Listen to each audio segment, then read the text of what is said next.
Tonight, 25 Investigates exposes a nationwide failure in foster care. Missing and forgotten kids kicked out of the system. I'm Eric Rasmussen. For the last year, our team of journalists discovered states, including Massachusetts, closed the cases of missing foster kids while they were still unaccounted for. For years, Massachusetts DCF has been telling the feds it has not closed a single case of a foster kid who's missing, but our investigation found otherwise.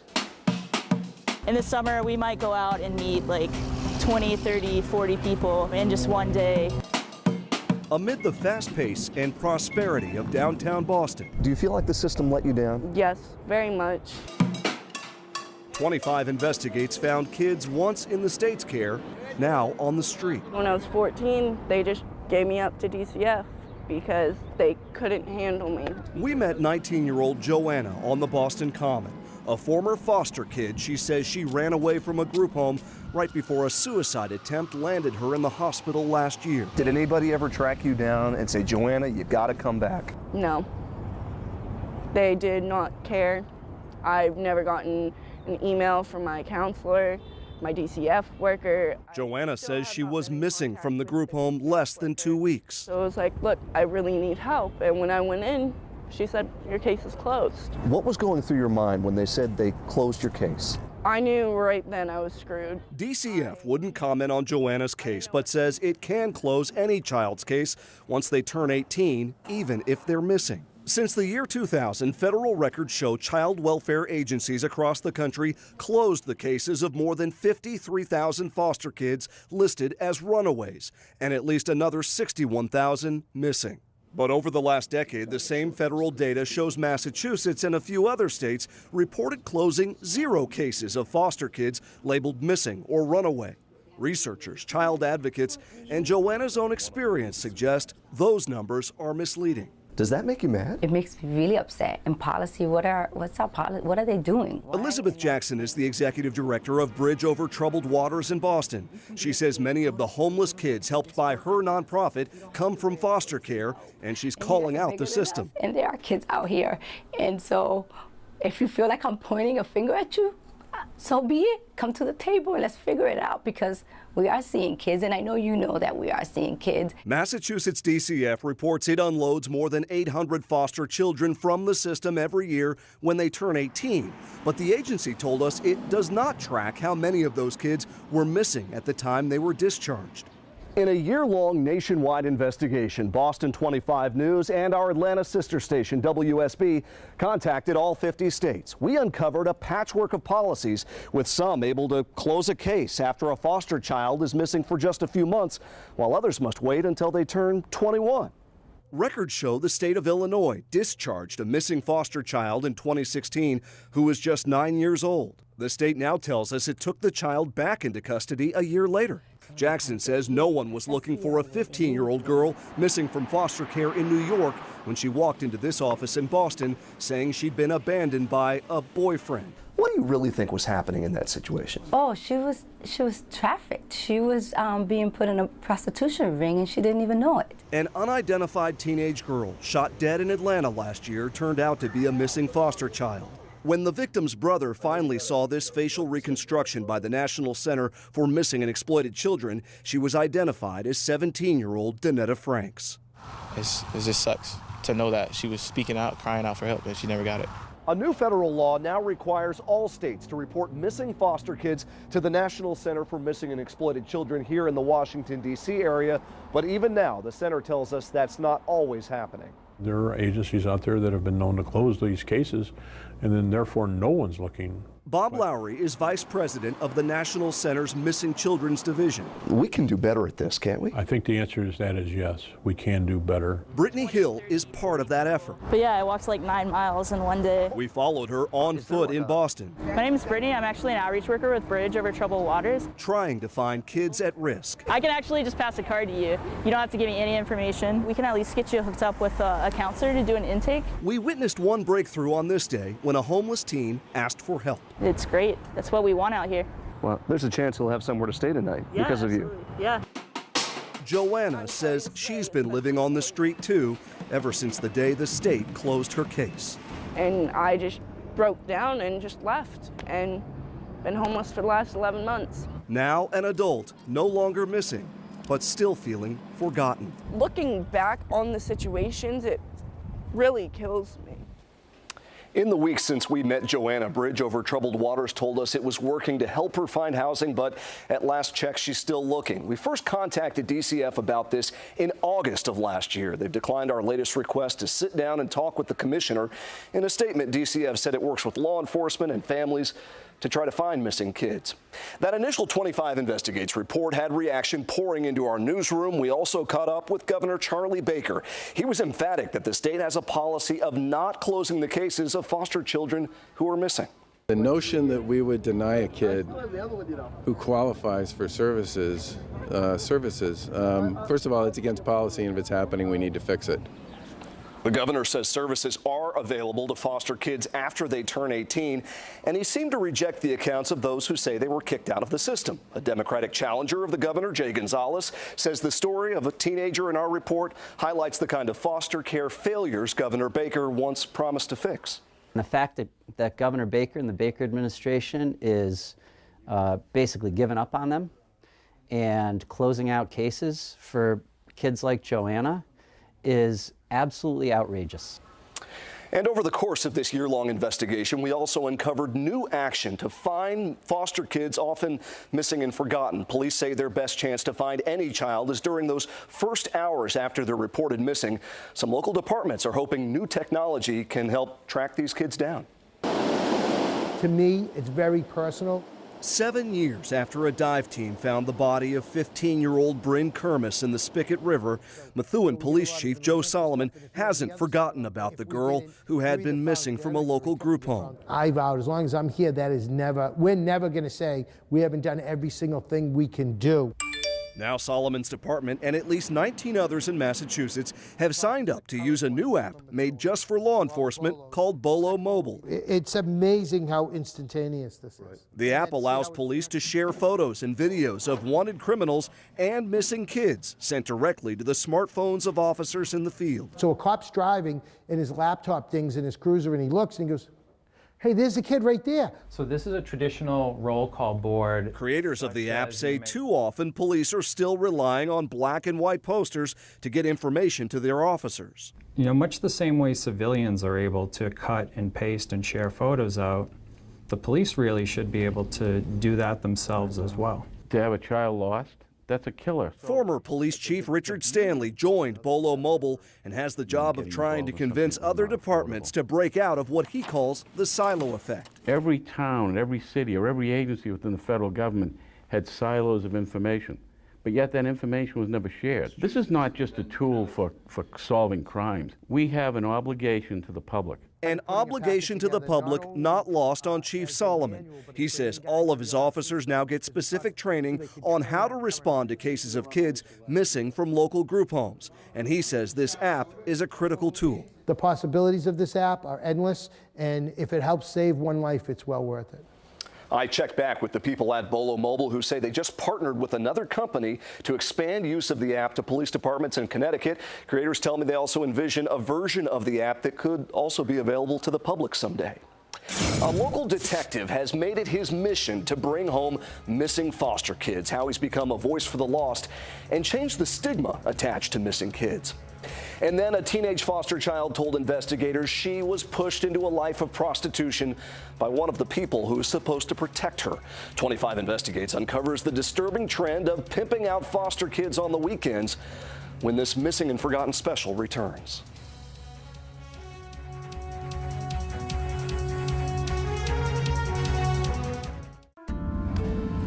Tonight, we are talking about children and teenagers taken from their families, placed in state custody, and end up missing and forgotten. 25 Investigates found on any given week there are dozens of missing foster kids in Massachusetts alone. But since last fall, Boston 25 news anchor Carrie Kavanaugh followed one dedicated detective who's known for tracking down many of those missing kids, being a voice for the lost.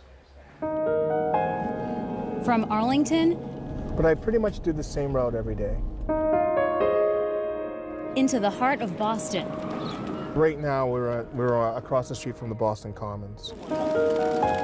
This 7-Eleven and Burger King It's a big hangout for the kids. Detective James Smith has made it his mission to find missing kids. I'll leave my house at any time of the night, day, night.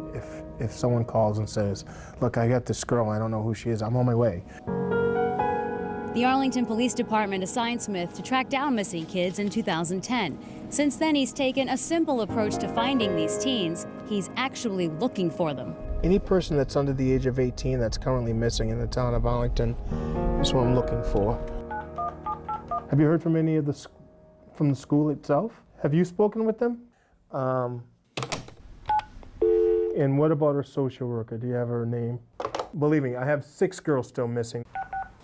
Any idea where she might go? What is the biggest misconception when it comes to these missing kids cases? Stop just assuming they're running away. You can't assume anything. You can't assume that this girl or this boy is with their friend. I literally thank God every day that Detective Smith found me. We met 19-year-old Joanna on the Boston Common. She said she was in and out of foster care since she was 14. One day I got aggravated, I ran away. And unknowingly into the arms of a pimp who took her to a hotel. I was 15 at the time, and he told me he was 18, and he turned out to actually be a 39-year-old man. He was like, oh, one of my friends is coming through. He just wants to meet you and say hi. And before the friend got there, Detective Smith ended up walking in the room. You recognized her? I recognized her. In many ways, we were stigmatizing and dehumanizing these young ladies. Arlington Police Chief Fred Ryan says it was Detective Smith who helped him realize these kids were caught in the cycle of exploitation. Historically, we would just take the missing person report and put it in a file and enter them into a database, and really do little more to try to, learn their whereabouts. Let me find out what your NCIC number is, and I'll call you back, okay?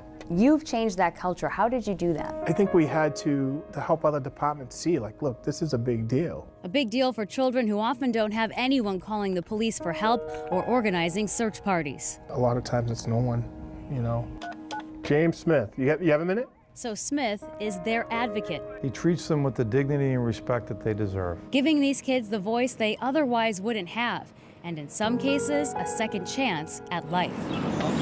And I was just standing there like, oh my God, I could have really been sold or even worse, killed. And I think we have to do a better job of protecting them. Arlington police no longer use the term runaway because they say it fuels the stigma that these children are responsible for their own safety. They call them missing and endangered. For 25 Investigates, I'm Carrie Kavanaugh.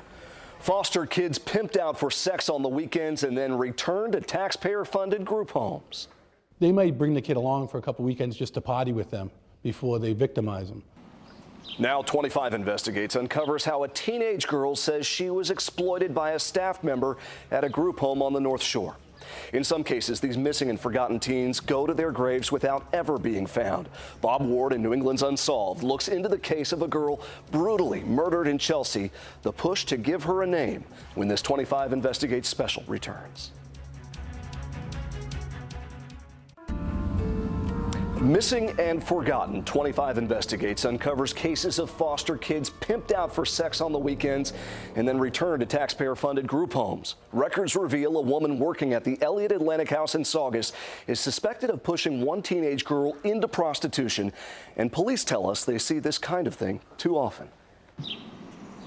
Under state and federal investigation, beds at the Elliott Atlantic House in Saugus are now empty. But a report obtained by 25 Investigates says this group home is where a female staff member convinced a teenage girl to sell herself for sex on the weekends. According to the report, that staff member told the foster child she had a way they could make money together. The girl told investigators the staff member took her to Worcester 3 times and once to Boston to have sex with unknown men for money. All of it happening on the weekends. If they're being exploited, there's usually a pattern of them running away. They'll run away Friday, Saturday, come back on Sundays. We spoke with Methuen Police Captain KRISTOPHER MCCARTHY last month for our investigation into the dangers faced by foster children when they're missing from the state's care. According to one police report from last year, St. Anne's group home in Methuen allowed a 14-year-old girl to leave with a man who said he was her brother, but staff did not check the subject's ID or get a last name. Police reported the home to DCF. We would hope in this case, if someone's going to visit someone else, that there would be a check. Are you the right person? Hold on. Hey, Dad, is she supposed to be going with so-and-so? St. Anne's denied the allegations and called the police report incorrect, saying the girl left with her brother, who was well known to the group home. DCF found allegations of neglect unsupported, but police say no one seems to know who the girl was with or what she was doing the entire weekend she was missing.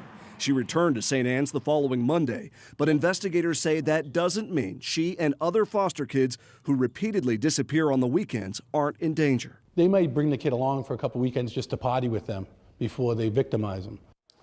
Now, the girl from that group home in Saugus told investigators she would run away on weekends because she said she knew DCF couldn't get a warrant for her until the next Monday. DCF says it is investigating with law enforcement and has moved kids at the home into other programs. Elliot told us it fired the employee in question. Some of these missing and forgotten children never make it back alive. In Chelsea, investigators are trying to give a young murder victim her name back. That's obviously somebody's daughter, perhaps somebody's sibling. Police found her dismembered body 18 years ago. They identified her killer, but not her. Why some think Chelsea Jane Doe may have been a foster kid on New England's Unsolved.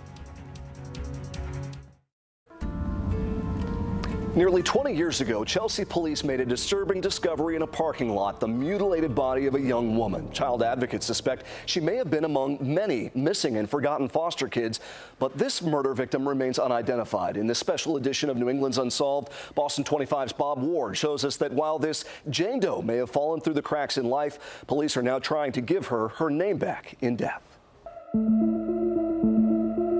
This is the face of a young woman who will never grow old, a young woman whose identity is lost.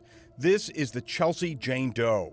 18 years after police discovered her mutilated body beneath a blanket at the back of a Chelsea parking lot, and more than a decade after police caught her killer, Chelsea Police Chief Brian Kise won't let her go. I look at that face and, you know, again, that's somebody's daughter, and that is, it's beyond heartbreaking. On November 13th, 2000, Chief Kise was called out to the Soldiers' Home in Chelsea. Nothing could prepare him for what he saw underneath that blanket. I mean, in 31 years of my career, I've never seen anything like that. The killer dismembered the young woman's body, cutting off her hands, her feet, her head. It would be 4 years before those body parts would be found buried at Nahant Beach inside plastic containers. Her head was found on the beach? Correct. Where people go. People walk all the time. Correct. So that's where she was for 4 years. Correct. Unbelievable. Police work led to this man, Eugene McCollum, who told investigators Jane Doe was a prostitute, that he picked her up in Boston's Theater District and brought her to his tiny room at the Lynn YMCA.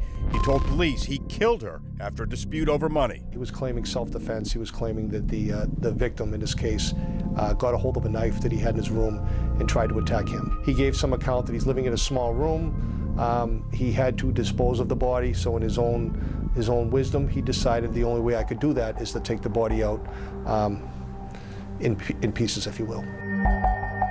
McCollum is in prison for killing and beheading a Boston man and the Chelsea Jane Doe. But before he was locked up, McCollum gave detectives information that could help identify his victim. He said her name was Lisa and that she was from Philadelphia.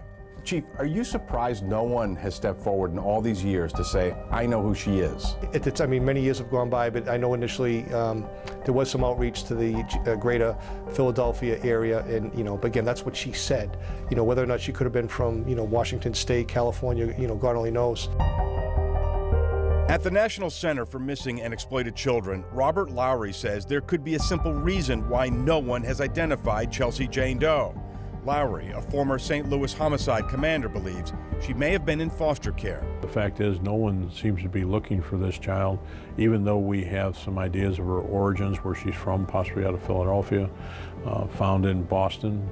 She was a child sex trafficking victim. This was the first reconstruction that I did with just the bun, because her hair was so short. Here at the National Center, forensic artist Christy Andrews brings this Jane Doe's face back to life.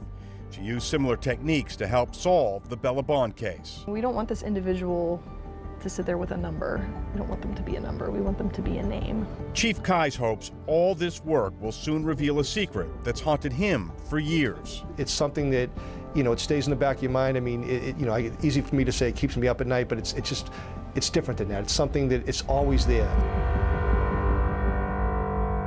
Chelsea Jane Doe's killer, Eugene McCollum, is in a Massachusetts prison for her murder and for killing and decapitating a Boston man.